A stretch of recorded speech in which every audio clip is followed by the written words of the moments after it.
Business ಮಾಡ್ತಾ ಇದ್ದಾರೆ ಅಂತ ಹೇಳಿ ಆರೋಪವನ್ನ ಮಾಡಿದ್ರು.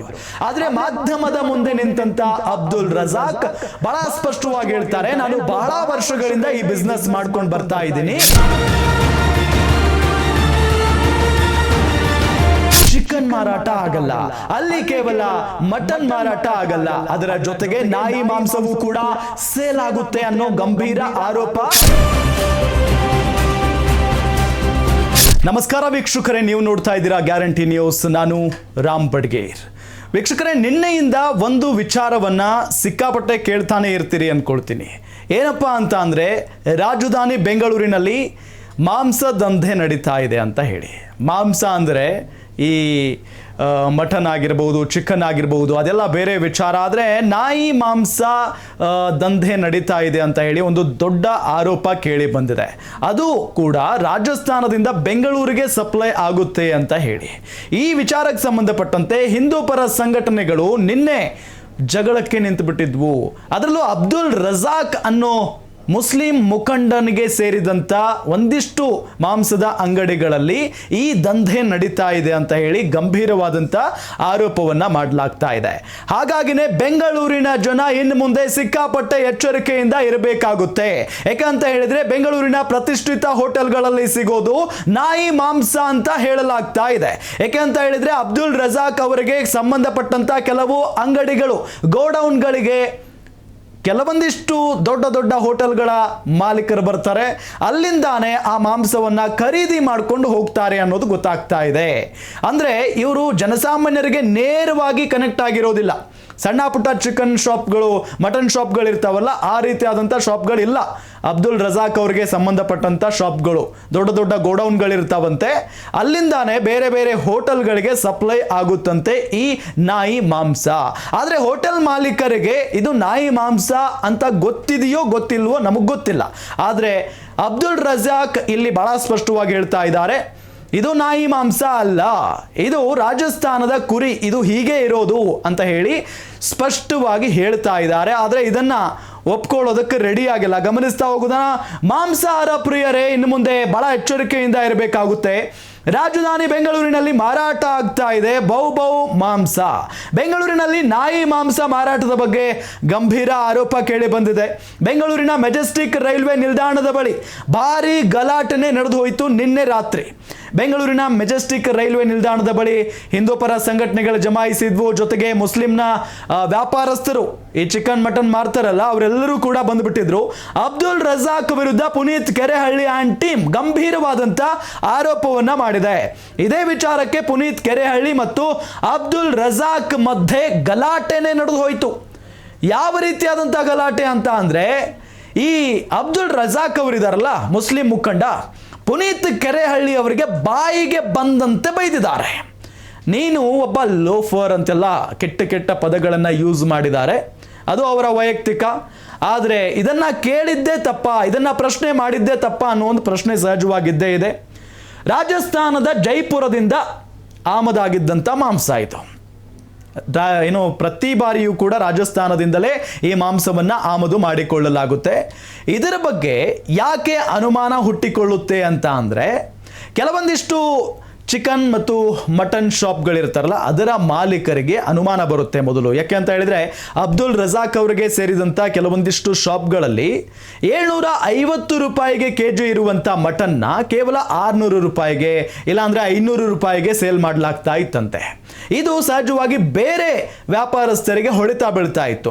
ಏನಪ್ಪ, ಈ ಶಾಪ್ನಲ್ಲಿ ಕೇವಲ 500-600 ರೂಪಾಯಿಗೆ ಸಿಗ್ತಾ ಇದೆ ಅಂತ ಹೇಳಿ ಹೋಗಿ ನೋಡಿದಾಗ ಅವರಿಗೆ ಅನುಮಾನ ಬಂದಿದೆ. ಈ ಒಂದು ಮಾಂಸ ಎಲ್ಲಿಂದ ಬರುತ್ತೆ ಅಂತ ಚೆಕ್ ಮಾಡಿದ್ದಾರೆ. ಇದು ರಾಜಸ್ಥಾನದಿಂದ ಬರುತ್ತೆ ಅನ್ನೋದು ಗೊತ್ತಾಗಿದೆ.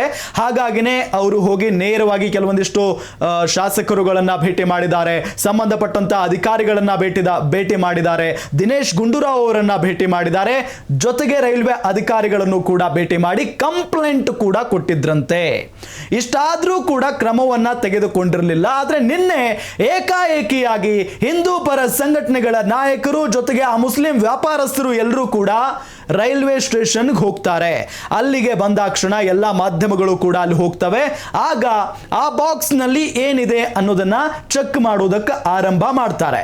ಬಾಕ್ಸ್ಗಳಲ್ಲಿ ನಾಯಿ ಮಾಂಸ ಇದೆ ಅಂತ ಪುನೀತ್ ಕೆರೆಹಳ್ಳಿ ಗಂಭೀರವಾದಂತ ಆರೋಪವನ್ನ ಮಾಡ್ತಾರೆ. ಅಬ್ದುಲ್ ರಜಾಕ್ ಮಾಂಸದ ಅಂಗಡಿಗಳಲ್ಲಿ ನಾಯಿ ಮಾಂಸ ಮಾರಾಟವನ್ನ ಮಾಡಲಾಗ್ತಾ ಇದೆ. ಇದು ಇವತ್ತು ನಿನ್ನೆಯ ಕಥೆಯಲ್ಲ. ಬಹಳಷ್ಟು ವರ್ಷಗಳಿಂದ ಅಬ್ದುಲ್ ರಜಾಕ್ ಈ ಬಿಸ್ನೆಸ್ ಮಾಡ್ಕೊಂಡು ಬರ್ತಾ ಇದ್ದಾರೆ ಅನ್ನೋ ಆರೋಪ. ಜೈಪುರದಿಂದ ತರಿಸಿರೋ ಬಾಕ್ಸ್ಗಳಲ್ಲಿ ನಾಯಿ ಮಾಂಸ ಇದೆ ಅಂತ ಆರೋಪವನ್ನ ಮಾಡ್ತಾರೆ. ಮಾರುಕಟ್ಟೆಗೆ ಕೊಡೋ ವೇಳೆ ನಾಯಿ ಮಾಂಸವನ್ನ ಕುರಿ ಮಾಂಸದ ಜೊತೆಗೆ ಮಿಕ್ಸ್ ಮಾಡ್ತಾರೆ. ಅಲ್ಲಿಗೆ ನಾಯಿ ಮಾಂಸ ಯಾವುದು, ಕುರಿ ಮಾಂಸ ಯಾವುದು, ಯಾವುದು ಕೂಡ ಗೊತ್ತಾಗೋದಿಲ್ಲ. ಇನ್ನು ಪ್ರತಿದಿನ ಇಂಥ ಬಾಕ್ಸ್ನಲ್ಲಿ ಮಾಂಸ ತರಲಾಗ್ತಾ ಇದೆ. ಎಲ್ಲಿಂದಲೋ ಮಾಂಸ ತರಲಾಗ್ತಾ ಇದೆ. ಇದಕ್ಕೆ ಯಾವ ಲೈಸೆನ್ಸು ಇಲ್ಲ. ಮಾರುಕಟ್ಟೆಗೆ ಕೊಡುವ ವೇಳೆ ಇದಕ್ಕೆ ನಾಯಿ ಮಾಂಸವನ್ನ ಸೇರಿಸ್ತಾರೆ. ನೋಡಿ ಎಷ್ಟು ಸ್ಪಷ್ಟವಾಗಿ ಹೇಳಿದ್ದಾರೆ. ಎಲ್ಲಿಂದಾನೋ ಮಾಂಸವನ್ನ ತರಲಾಗ್ತಾ ಇದೆ. ತಂದು ಅದಕ್ಕೆ ನಾಯಿ ಮಾಂಸಕ್ಕೆ ಇಲ್ಲಿ ಕುರಿ ಮಾಂಸವನ್ನ ಸೇರಿಸಿ ಅದನ್ನ ಮಿಕ್ಸ್ ಮಾಡಿ ಮಾರಾಟ ಮಾಡಲಾಗ್ತಾ ಇದೆ. ನಮ್ಮ ಬಳಿ ಲೈಸೆನ್ಸ್ ಇದೆ. ಕಳೆದ 12 ವರ್ಷದಿಂದ ಈ ಬಿಸ್ನೆಸ್ ಮಾಡ್ತಿದ್ದೇನೆ ಅಂತ ರಜಾಕ್ ಈ ಸಂದರ್ಭದಲ್ಲಿ ಹೇಳಿದ್ದಾರೆ.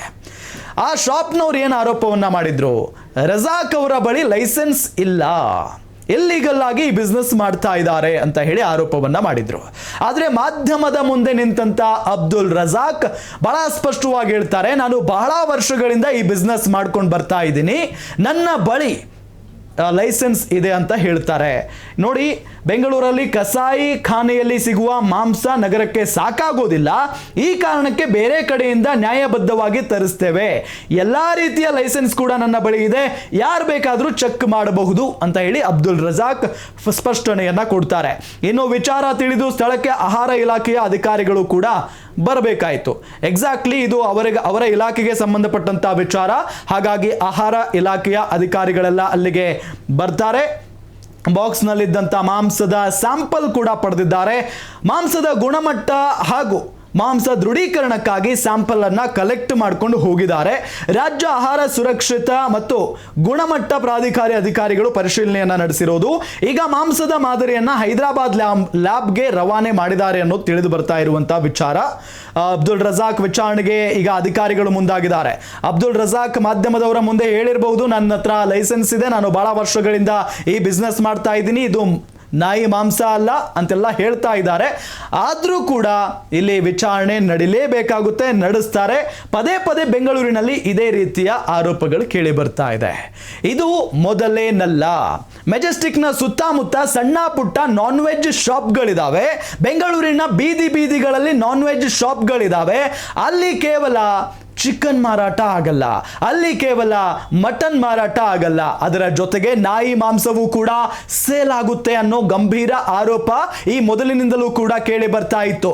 ಆದರೆ ಅಷ್ಟೊಂದು ಗಂಭೀರವಾಗಿ ಯಾರೂ ಕೂಡ ಈ ವಿಚಾರವನ್ನ ಪರಿಗಣಿಸಿರಲಿಲ್ಲ. ಆದರೆ ಈಗ ಅಬ್ದುಲ್ ರಜಾಕ್ ಈ ರೀತಿಯಾಗಿ ನಡೆಸ್ತಾ ಇದ್ದಾರೆ ಅಂತ ಗೊತ್ತಾದ ತಕ್ಷಣ ಆಹಾರ ಇಲಾಖೆಯು ಕೂಡ ಅಲರ್ಟ್ ಆಗಿದೆ, ಪೊಲೀಸ್ ಇಲಾಖೆಯು ಕೂಡ ಅಲರ್ಟ್ ಆಗಿದೆ. ಸರ್ಕಾರ ಕೂಡಲೇ ಮಧ್ಯಪ್ರವೇಶಿಸಬೇಕು ಅಂತ ಹೇಳಿ ಆಗ್ರಹಿಸಲಾಗ್ತಾ ಇದೆ ಎಲ್ಲರ ಕಡೆಯಿಂದ. ಜನರ ಆರೋಗ್ಯದ ಬಗ್ಗೆ ಗಮನ ಕೊಡದಿದ್ರೆ ಇದು ವಿಕೋಪಕ್ಕೆ ಹೋಗಲಿದೆ. ಹೀಗಾಗಿ ಆಹಾರ ಸುರಕ್ಷತೆ ಬಗ್ಗೆ ಖಾತ್ರಿಪಡಿಸುವುದು ಸರ್ಕಾರದ ಕರ್ತವ್ಯ ಆಗಿರುತ್ತೆ. ಇದಕ್ಕಾಗಿ ಹೊಸ ಮಾನದಂಡ ರೂಪಿಸಬೇಕು ಅನ್ನೋದು ಜನರ ಒತ್ತಾಯ. ಬೆಂಗಳೂರು ರಾಜ್ಯದ ರಾಜಧಾನಿ. ಇಲ್ಲಿಗೆ ರಾಜ್ಯದ ಮೂಲೆ ಮೂಲೆಗಳಿಂದ ಜನ ಬರ್ತಾರೆ ಉದ್ಯೋಗವನ್ನ ಅರಸಿಕೊಂಡು ಅಥವಾ ಇನ್ನೇನೋ ಕಾರ್ಯಕ್ರಮಗಳಿಗಾಗಿ, ಕೆಲಸ ಕಾರ್ಯಗಳಿಗಾಗಿ. ಹಾಗಾಗಿ ಎಲ್ಲಿ ಈಸಿಯಾಗಿ ಆಹಾರ ಸಿಗುತ್ತೋ ಅಲ್ಲಿ ಊಟ ಮಾಡ್ಕೊಂಡು ಹೋಗ್ತಾರೆ. ದೊಡ್ಡ ದೊಡ್ಡ ಹೋಟೆಲ್ಗಳಲ್ಲೂ ಕೂಡ ಈ ವ್ಯವಹಾರ ನಡೆದಿದೆ. ಜೊತೆಗೆ ಸಣ್ಣ ಪುಟ್ಟ ಶಾಪ್ಗಳಲ್ಲೂ ಕೂಡ ನಾಯಿ ಮಾಂಸ ಸಿಗುತ್ತೆ ಅಂದರೆ ಸಹಜವಾಗಿ ಆಶ್ಚರ್ಯದ ವಿಚಾರ ಇದು.